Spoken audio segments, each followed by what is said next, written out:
Arrêtez-vous là. Avant que vous ne continuiez à défiler, laissez-moi vous demander quelque chose qui changera comment vous voyez le monde pour toujours. Pensez-vous qu'être bon vous garde en sécurité? Croyez-vous que la gentillesse vous protège, que la générosité bâtit la loyauté, que l'honnêteté mérite le respect? Si vous avez répondu oui à l'une de ces questions, vous êtes sur le point de découvrir le mensonge le plus dangereux que la société vous ait jamais raconté. La plus grande erreur que les gens commettent est de croire qu'être bon signifie être en sécurité. Mais voici la vérité brutale. La bonté est comme le feu. Elle consume tout ce que vous avez bâti. Vos relations, votre carrière, vos rêves, tout. Nicolas Machiavel. Oui, Nicolas Machiavel a compris cela. Il a observé de bons dirigeants chuter. Il a vu des souverains bienveillants détruits. Il a été témoin de personnes généreuses trahies par ceux-là même qu'elles avaient aidées. Et il a tout consigné par écrit. Aujourd'hui, je vais partager sa vérité cachée avec vous. Le coup choquant de la bonté dont personne ne parle. Dans les prochaines minutes, vous allez apprendre pourquoi votre bonté vous rend effectivement faible. Pourquoi les gens ne respectent pas votre gentillesse. Ils l'exploitent. Et plus important encore, comment transformer la bonté de votre plus grande faiblesse en votre arme la plus puissante. Mais d'abord, laissez-moi être clair sur quelque chose. Je ne suis pas en train de vous dire de devenir mauvais. Je ne suis pas en train de vous demander de blesser les gens. Ce que je vous montre, c'est comment être bon stratégiquement, pas aveuglément. Parce que la réalité est que dans un monde rempli de loups, être un mouton vous fait dévorer vivant. Maintenant, je veux que vous mettiez cette affirmation dans les commentaires. Je choisis la bonté stratégique. À partir d'aujourd'hui, tout change. Vous n'utiliserez plus la bonté aveuglément. Vous l'utiliserez stratégiquement. Dans cette vidéo, nous allons découvrir pourquoi la bonté ne vous protège pas toujours. En fait, elle vous détruit souvent. Et nous verrons exactement comment la transformer en une source de pouvoir réel. Commençons par la première vérité choquante. Numéro 1. La bonté comme exposition. Pensez à la personne la plus gentille que vous connaissez. Maintenant, pensez à ceci. Est-elle vraiment respectée? Ou est-ce la personne que tout le monde appelle quand ils ont besoin de quelque chose? Mais la vérité est qu'être bon vous rend vulnérable, pas en sécurité. Quand vous êtes constamment gentil, les gens commencent à vous voir comme prévisible. Ils savent que vous ne riposterez pas. Ils savent que vous ne direz pas non. Ils savent qu'ils peuvent vous bousculer parce que vous êtes trop gentil pour y faire quoi que ce soit.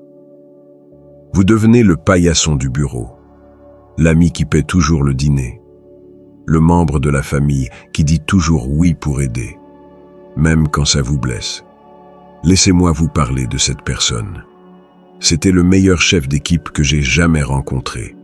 Il aidait toujours son équipe, les couvrait toujours, faisait toujours passer leurs besoins en premier.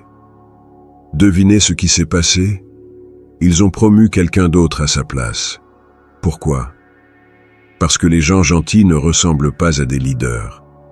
Ils ressemblent à des serviteurs. Les gens ne respectent pas votre bonté. Ils l'exploitent. Pensez-y. Quand quelqu'un est toujours disponible pour aider, son aide perd de sa valeur. Quand quelqu'un ne fixe jamais de limites, les gens continueront de les franchir. Quand quelqu'un ne montre jamais les dents, les gens supposent qu'il n'en a pas. Votre bonté devient votre faiblesse parce qu'elle signale au monde que l'on peut profiter de vous. Machiavel a dit un jour, « Le lion ne peut pas se protéger des pièges et le renard ne peut pas se défendre des loups. Il faut donc être un renard pour reconnaître les pièges et un lion pour effrayer les loups. Vous avez essayé de survivre comme un mouton dans un monde plein de loups et c'est exactement pourquoi vous continuez à être blessé. Mettez cette affirmation dans les commentaires. Je protège mon énergie. Numéro 2. Le piège de la générosité. Voici quelque chose qui va vous stupéfier. Plus vous donnez aux gens, moins ils l'apprécient. Je sais que cela semble à l'envers, mais écoutez-moi. La générosité crée des applaudissements à court terme. Les gens vous applaudissent. Ils disent de belles choses. Ils disent à tout le monde à quel point vous êtes merveilleux. C'est incroyable, n'est-ce pas? Mais avec le temps, quelque chose de tordu se produit. Votre générosité engendre la dépendance, le sentiment que tout est dû, et finalement, le ressentiment. Laissez-moi vous expliquer pourquoi. Quand vous aidez quelqu'un une fois, il est reconnaissant. Quand vous l'aidez 2 fois, il vous remercie. Mais quand vous l'aidez 10 fois, il commence à s'y attendre. Votre gentillesse exceptionnelle devient sa norme. Si jamais vous arrêtez d'aider, il ne se souvient pas des 9 fois où vous avez dit oui. Il se souvient de l'unique fois où vous avez dit non. Soudain, c'est vous l'égoïste. C'est vous le méchant. Pensez aux parents qui donnent toujours à leurs enfants tout ce qu'ils veulent. Les premières fois, les enfants sont excités et reconnaissants. Mais bientôt, ces cadeaux deviennent attendus.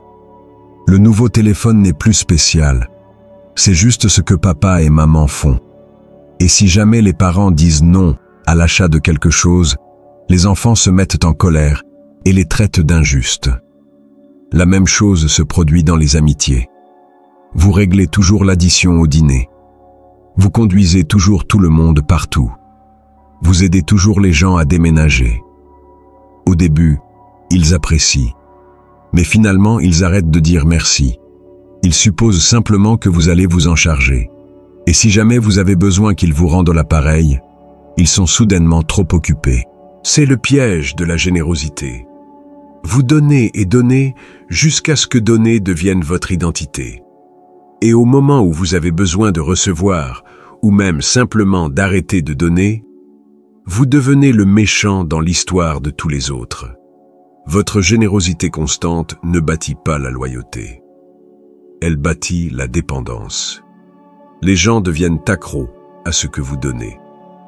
Et comme n'importe quel toxicomane, ils se mettent en colère lorsque leur approvisionnement est coupé. La vérité psychologique derrière cela. Les humains ont quelque chose appelé l'adaptation hédonique. Nous nous habituons rapidement aux bonnes choses. Ce qui semblait autrefois spécial devient normal. Ce qui semblait autrefois généreux devient attendu. Donc, vos actes répétés de gentillesse perdent en fait de leur pouvoir avec le temps. Ils deviennent invisibles. Les gens arrêtent de les remarquer parce qu'ils sont si courants. Mais votre unique acte de dire non, cela ressort comme un drapeau rouge. C'est ce dont ils se souviennent. C'est ce sur quoi ils se concentrent. C'est ce dont ils se plaignent. Cela se produit partout. Au travail, si vous restez toujours tard, rester tard devient votre norme. Personne ne le célèbre plus. Mais partez à l'heure une seule fois et soudain, vous n'êtes plus engagé. Dans les relations, si vous faites toujours des compromis, le compromis devient attendu. Mais tenez bon une seule fois et vous devenez difficile. Machiavel a dit un jour, les bienfaits doivent être conférés progressivement. Et de cette façon, ils auront meilleur goût. Cet homme a compris quelque chose que la plupart des gens n'apprennent jamais. La rareté crée de la valeur. L'abondance la détruit. Mettez cette affirmation dans les commentaires. Je donne stratégiquement. Numéro 3. Le masque de la vertu. Voici une vérité qui pourrait vous mettre mal à l'aise. La société croit aux apparences, pas à la réalité. Les gens ne se soucient pas de savoir si vous êtes réellement bon. Ils se soucient de savoir si vous paraissez bon. Ils ne jugent pas votre cœur. Ils jugent votre image. Cela signifie que pour maintenir le pouvoir et le respect, vous devez porter le masque de la bonté tout en gardant le contrôle sous la surface. Regardez les personnes qui réussissent le mieux que vous connaissez. Pensez-vous qu'elles y sont arrivées en étant sincèrement gentilles avec tout le monde? Non. Elles y sont arrivées en étant intelligentes sur le moment, la manière et à qui elles montrent leur bonté. Elles sourient en public et prennent des décisions difficiles en privé. Elles font preuve de miséricorde lorsque cela les sert et montrent de la force lorsque c'est nécessaire. Elles comprennent que l'apparence de la vertu est plus puissante que la vertu elle-même. Il ne s'agit pas d'être faux, il s'agit d'être stratégique. Pensez-y comme ça. Un médecin peut avoir besoin de vous ouvrir pour vous sauver la vie. Le médecin est-il cruel? Non. Le médecin fait ce qui doit être fait, même si cela cause une douleur temporaire. Les vrais leaders comprennent que parfois, être vraiment bon signifie paraître temporairement mauvais. Parfois, aider quelqu'un signifie lui dire non. Parfois, protéger votre équipe signifie prendre des décisions impopulaires. Le masque de la vertu n'est pas une question de tromperie. C'est une question de timing. C'est savoir quand montrer votre côté doux et quand montrer votre acier. La plupart des gens comprennent cela à l'envers. Ils montrent leur faiblesse à leurs ennemis et leur force à leurs amis. Les gens intelligents font le contraire. Machiavel a dit un jour « Tout le monde voit ce que vous paraissez être. Peu font l'expérience de ce que vous êtes réellement. » Il a compris que la perception façonne la réalité. Si les gens vous perçoivent comme faible, vous devenez faible. S'ils vous perçoivent comme fort, vous devenez fort. Je veux que vous mettiez cette affirmation dans les commentaires. Je contrôle mon image. Numéro 4. L'économie du pouvoir. Chaque chose que vous faites a un coût. Chaque faveur que vous accordez. Chaque fois que vous dites oui quand vous voulez dire non. Chaque moment que vous passez à aider les autres au lieu de vous construire vous-même. La plupart des bonnes personnes ne pensent jamais à cela. Elles donnent et donnent jusqu'à ce qu'elles n'aient plus rien. Puis elles se demandent pourquoi elles se sentent épuisées, pleines de ressentiment et exploitées. Voici ce que vous devez comprendre. Votre temps, votre énergie et vos ressources sont limitées.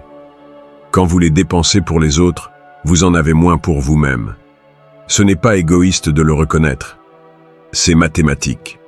Une gentillesse illimitée draine votre force. Et quand vous êtes drainé, vous ne pouvez aider personne, y compris vous-même. Pensez aux consignes de sécurité en avion. Ils vous disent de mettre votre masque à oxygène en premier, puis d'aider les autres. Pourquoi? Parce que si vous vous évanouissez en essayant d'aider quelqu'un d'autre d'abord, maintenant 2 personnes ont besoin d'être secourues au lieu d'une. La vie fonctionne de la même manière. Si vous vous épuisez à aider les autres, vous devenez quelqu'un qui a besoin d'aide. Maintenant vous êtes un fardeau au lieu d'un atout. Les gens intelligents comprennent que pour survivre et prospérer, les ressources et l'énergie doivent être gardées précieusement. Cela ne vous rend pas méchant. Cela vous rend durable. J'ai appris cette leçon à la dure. Pendant des années, j'ai dit oui à tout le monde. Chaque demande, chaque faveur, chaque petite question rapide qui se transformait en heures de travail. Je pensais être bon. Mais vous savez ce qui s'est passé? J'ai commencé à en vouloir aux gens. Je me sentais en colère et amer. Mes propres projets en ont souffert. Mes propres rêves ont été retardés. Et ironiquement, je suis devenu moins capable d'aider les gens qui en avaient vraiment besoin. C'est là que j'ai réalisé quelque chose de crucial. Dire oui à tout le monde signifie se dire non à soi-même. Et quand vous vous abandonnez vous-même, vous finissez par abandonner tout le monde aussi. Les personnes les plus généreuses de l'histoire n'étaient pas celles qui disaient oui à tout. C'étaient celles qui disaient non à la plupart des choses pour pouvoir dire oui aux bonnes choses, et ce, de manière significative. Machiavel a dit un jour « Celui qui veut être obéi doit savoir commander. » Vous ne pouvez pas commander aux autres si vous ne pouvez pas commander votre propre temps, énergie et ressources. Vous ne pouvez pas diriger les autres si vous ne pouvez pas vous diriger vous-même. Maintenant, je veux que vous mettiez cette affirmation dans les commentaires. Je protège mes ressources. Numéro 5. L'utilisation stratégique de la vertu. Je ne suis pas en train de vous dire de devenir sans cœur. Je ne dis pas que la miséricorde, l'honnêteté et la générosité doivent être jetées. Ce que je dis, c'est ceci. Ces vertus doivent être utilisées comme des armes, précisément au bon moment, pour un effet maximal. Une épée posée sur une étagère ne protège personne, mais une épée dans les mains d'un guerrier habile au bon moment peut sauver un royaume. Votre bonté devrait fonctionner de la même manière. Quand vous aidez quelqu'un, cela doit être intentionnel. Quand vous montrez de la miséricorde, cela doit être stratégique. Quand vous êtes généreux, cela doit créer le résultat que vous souhaitez. Laissez-moi vous donner un exemple. Au lieu d'aider tout le monde un petit peu, aidez beaucoup les bonnes personnes. Au lieu d'être gentil avec tout le monde, soyez exceptionnellement aimable avec ceux qui comptent. Au lieu de dire oui à tout, dites oui avec force aux choses qui s'alignent avec vos objectifs. Cette approche fait 3 choses. Premièrement, votre aide devient plus précieuse parce qu'elle est rare. Deuxièmement, vous créez réellement de plus grands impacts positifs parce que vous êtes concentré. Troisièmement, les gens vous respectent davantage parce que vous êtes sélectif. Pensez aux leaders les plus respectés de l'histoire. Martin Luther King Jr. n'était pas doux avec l'injustice. Il l'a confronté avec force. Mère Teresa n'a pas aidé tout le monde dans le monde. Elle s'est concentrée intensément sur les plus pauvres parmi les pauvres. Ils étaient tous de bonnes personnes, mais ils étaient stratégiquement bons. Ils ont utilisé leur vertu comme un outil pour créer le changement, pas comme un moyen d'être aimé de tous. Comment faire cela dans la vie réelle? Avant de dire oui à une demande, posez-vous 3 questions. Est-ce que cela s'aligne avec mes valeurs et mes objectifs? Puis-je faire cela sans m'épuiser? Est-ce que cette personne appréciera et respectera ce que je fais? Si la réponse à l'une de ces questions est non, vous ne dites pas seulement non. Vous dites non gentiment, mais fermement. Quand vous dites oui, vous le faites pleinement. Vous donnez le meilleur de vous-même. Vous créez une réelle valeur. Vous faites une différence significative. De cette façon, vos oui comptent.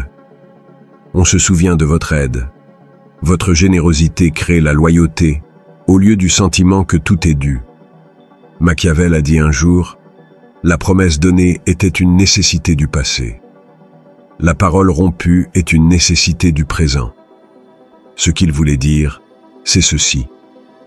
Parfois, tenir sa parole envers une personne signifie rompre sa parole envers une autre.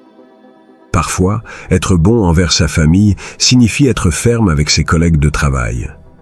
Parfois, protéger ses rêves signifie décevoir des gens qui veulent utiliser votre temps. La vertu stratégique n'est pas une question d'égoïsme. C'est une question d'efficacité. Mettez cette affirmation dans les commentaires. Je choisis la gentillesse efficace. Numéro 6. L'illusion de la gratitude. Voici quelque chose qui va changer à jamais votre vision de la nature humaine. La gratitude est temporaire. Je sais que cela peut être blessant à entendre, mais c'est vrai. Les faveurs que vous faites aux gens, l'aide que vous fournissez, les sacrifices que vous faites, tout cela a une date d'expiration dans la mémoire des gens. Les faveurs répétées cessent d'être perçues comme des cadeaux et se transforment en obligations. Ce qui commence par « merci beaucoup » devient « tu devrais faire ça », puis devient « pourquoi n'as-tu pas fait ça ?» Vous aidez votre voisin à déménager. Il est incroyablement reconnaissant.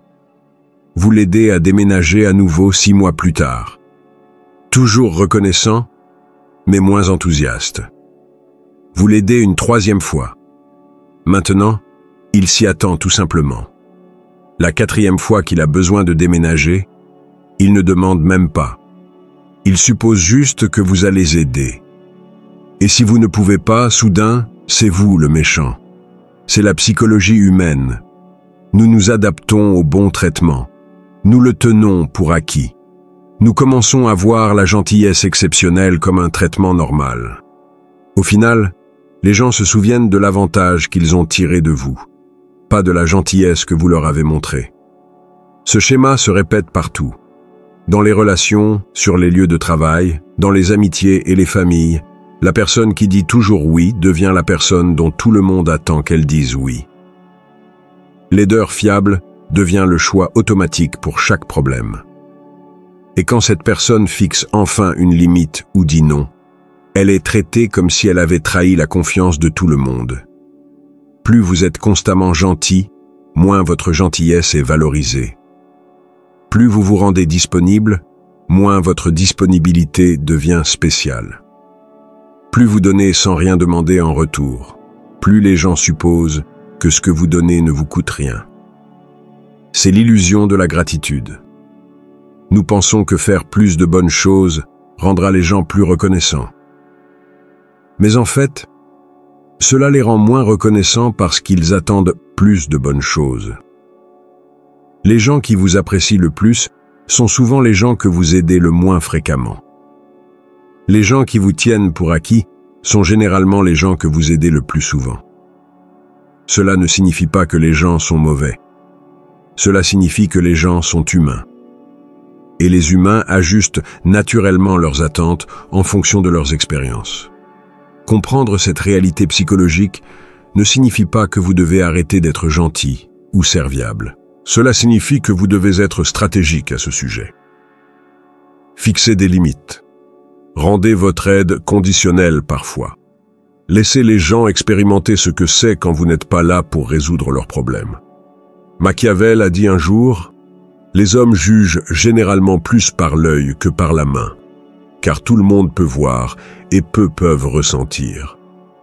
Les gens voient ce que vous faites maintenant plus clairement qu'ils ne se souviennent de ce que vous avez fait avant. Votre gentillesse passée devient invisible. Vos actions actuelles sont ce sur quoi ils vous jugent. » Mettez cette affirmation dans les commentaires. Je crée un impact durable. Numéro 7. Les résultats avant les intentions.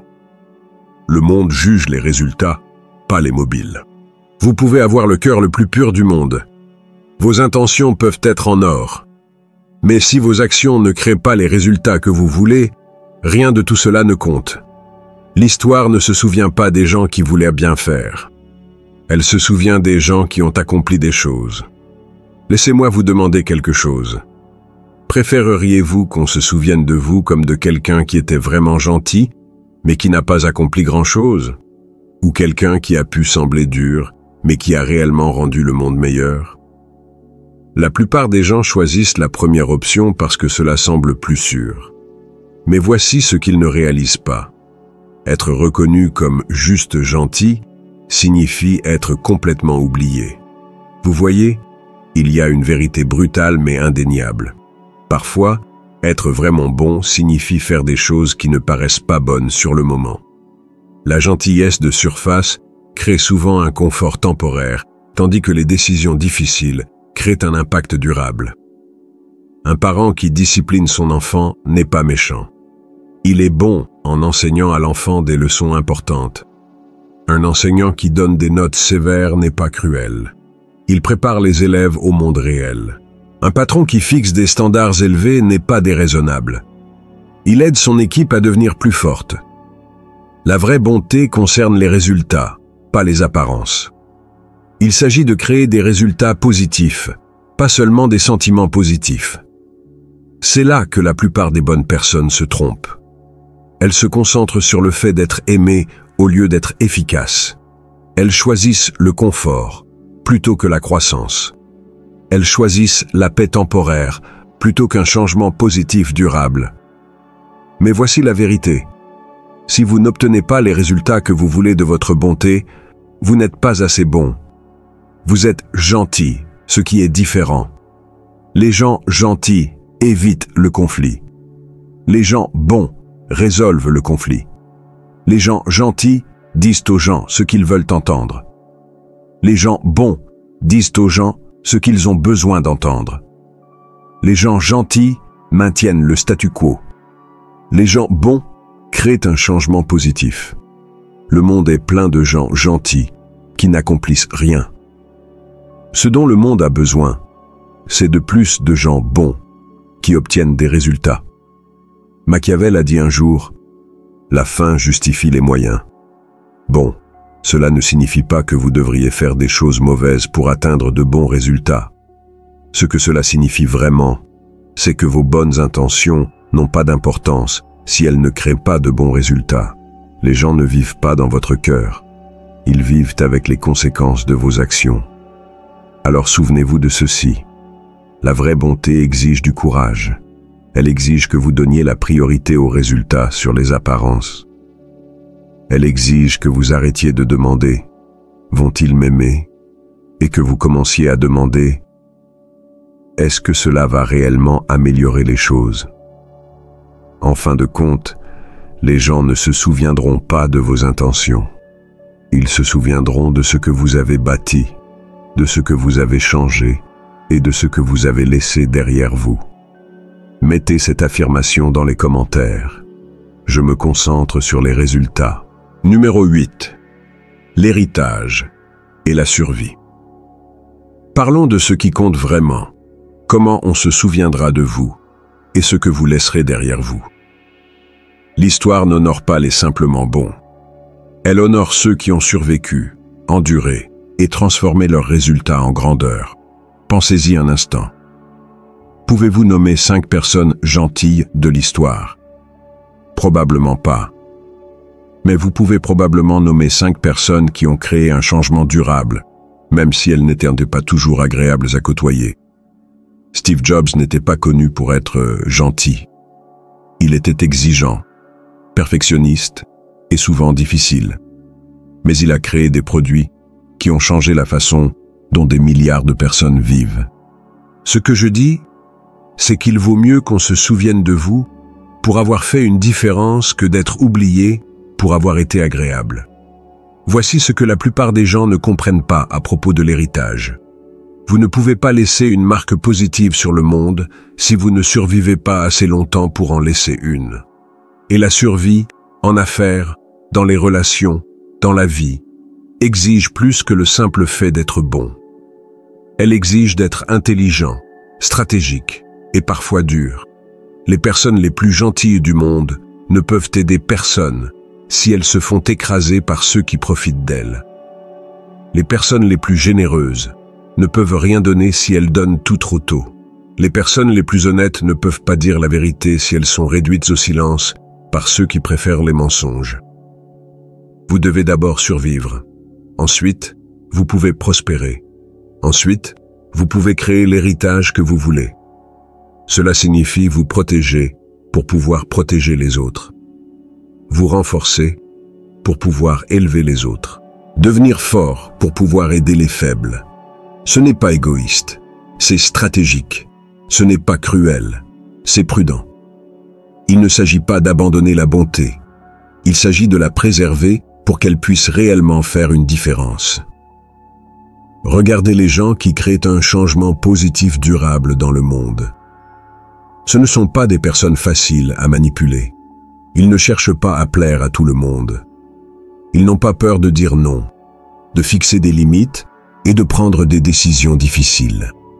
Ils comprennent qu'être bon, ce n'est pas être faible, c'est être assez puissant pour choisir la bonté quand cela compte le plus. Machiavel a dit un jour, « Il vaut mieux être craint qu'aimé si vous ne pouvez pas être les deux. » Ce qu'il voulait vraiment dire, c'est ceci. Le respect compte plus que l'affection. L'impact compte plus que la popularité. Les résultats comptent plus que les sentiments. Vous n'avez pas à choisir entre être bon et être fort. Vous pouvez être les deux. Vous devriez être les deux. Mais si vous devez choisir, choisissez d'abord la force, parce que la force vous donne le pouvoir d'être bon quand ça compte. La faiblesse fait juste de vous une victime, même avec les meilleures intentions. Nous avons couvert beaucoup de terrain aujourd'hui, mais laissez-moi vous quitter avec la leçon la plus importante de toutes. La bonté sans stratégie est le piège le plus dangereux dans lequel vous puissiez tomber. Elle vous rend vulnérable à ceux qui voudraient vous exploiter. Elle draine vos ressources jusqu'à ce que vous n'ayez plus rien à donner. Elle crée des attentes que vous ne pouvez pas soutenir. Et finalement, elle vous empêche de créer l'impact positif que vous voulez vraiment avoir. Mais la bonté avec stratégie, cela devient une arme de survie et d'influence. Cela devient un outil pour créer un réel changement. Cela devient le fondement d'une vie et d'un héritage qui compte vraiment. Vous connaissez maintenant le coup choquant de la bonté aveugle. Vous comprenez pourquoi la générosité peut vous piéger, pourquoi la gratitude s'estompe, et pourquoi les bonnes intentions sans bons résultats ne valent rien. Plus important encore, vous savez comment transformer votre bonté d'une faiblesse en une force, comment être aimable stratégiquement, comment aider efficacement, comment créer des résultats qui comptent. Avant de quitter cette vidéo, je veux que vous preniez une décision. Allez-vous continuer à être bon à l'ancienne manière, aveuglément, sans limite, jusqu'à ce que cela vous détruise? Ou allez-vous commencer à être bon de la nouvelle manière, stratégiquement, efficacement, puissamment? Donc voici la vraie question. Et c'est ce qui déterminera votre avenir. Laisserez-vous la bonté vous affaiblir, ou la maîtriserez-vous pour la transformer en pouvoir? Le choix vous appartient. Mais maintenant vous avez la connaissance pour choisir sagement. Si cette vidéo vous a ouvert les yeux sur quelque chose de nouveau, cliquez sur le bouton « J'aime ». Si vous voulez plus de vérité qui défie votre façon de voir le monde, abonnez-vous à cette chaîne et activez la cloche de notification. Et si vous connaissez quelqu'un qui a besoin d'entendre ce message, partagez cette vidéo avec lui. Votre bonté n'est pas votre faiblesse. Lorsqu'elle est utilisée stratégiquement, elle devient votre plus grande force. Mettez cette affirmation finale dans les commentaires. Je maîtrise la bonté stratégique. Rappelez-vous, dans un monde rempli de loups, ne soyez pas un mouton, soyez un berger. Soyez quelqu'un qui protège le troupeau non par la faiblesse, mais par la sagesse, la stratégie et la force. Merci d'avoir regardé, et je vous vois dans la prochaine vidéo.